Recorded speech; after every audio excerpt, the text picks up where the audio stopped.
శ్రీ గురుభ్యో నమ. శ్రీ మహాగణపతయే నమ. భూమోస్కలితపాదానాం భూమిరేవావలంబనం తయి జాతాపరాధానం త్వమేవ శరణం శివే. ఇవాళ సౌందర్యలహరిలో 64వ శ్లోకం చదువుకుందామండి. అవిశ్రాంతం ప్రత్యుద్గుణగణ కథామేళన జపా పుష్పఛాయ తవ జనని జిహ్వా జయతి సా యదగ్రాసీనాయాః స్ఫటికదుత్ అచ్చచ్చ విమయీ సరస్వత్యామూర్తి పరిణమతి మాణిక్యవపుషా.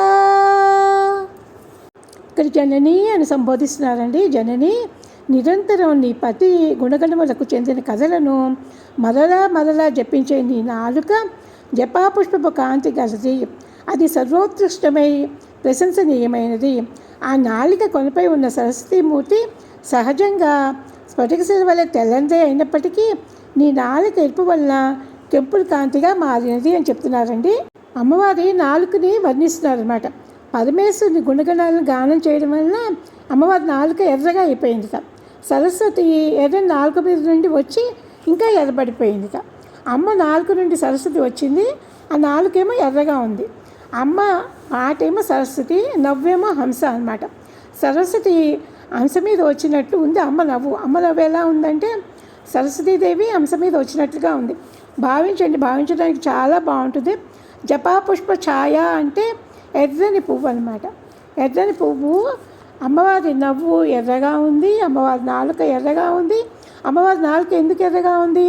శివుని గుణగణాలను, అమ్మవారికి ఏంటంటే ఆవిడ గుణగణాలని చెప్పుకుంటూ ఉంటారు. ఎవరైనా చెప్తే కూడా అసలు ఆ భర్త గురించి చెప్తున్నప్పుడే ఆవిడ చాలా శ్రద్ధగా చెవులు ఆలకించి మరీ వింటారండి. ఆవిడ భర్త గురించి శివుడు ఇలాంటి ఆయన, ఇంత గొప్ప ఆయన, నీలకంఠుడు, ఇలా విషయాన్ని మింగేశాడు, అమ్మవారి ఆయన కథలు చెప్తూ ఉంటే చెవులు బాగా విడమర్చుకుని వింటుందన్నమాట. ఆవిడ కూడా శివుని కథలను గుణగణాలను చెప్పి ఆవిడ నాలుక ఎర్రగా అయిపోయిందన్నమాట. అమ్మవారి నాలుక మించి సరస్వతీదేవి వచ్చింది కాబట్టి ఆవిడ కూడా ఎర్రగా ఉంది.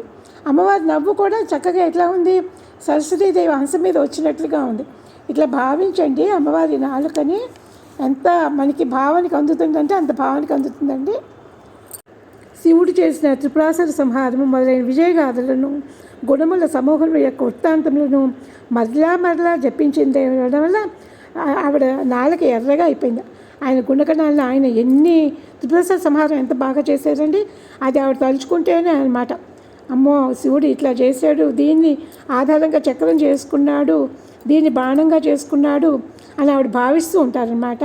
ఇది భావనకు అందుతుంది. 32 సార్లు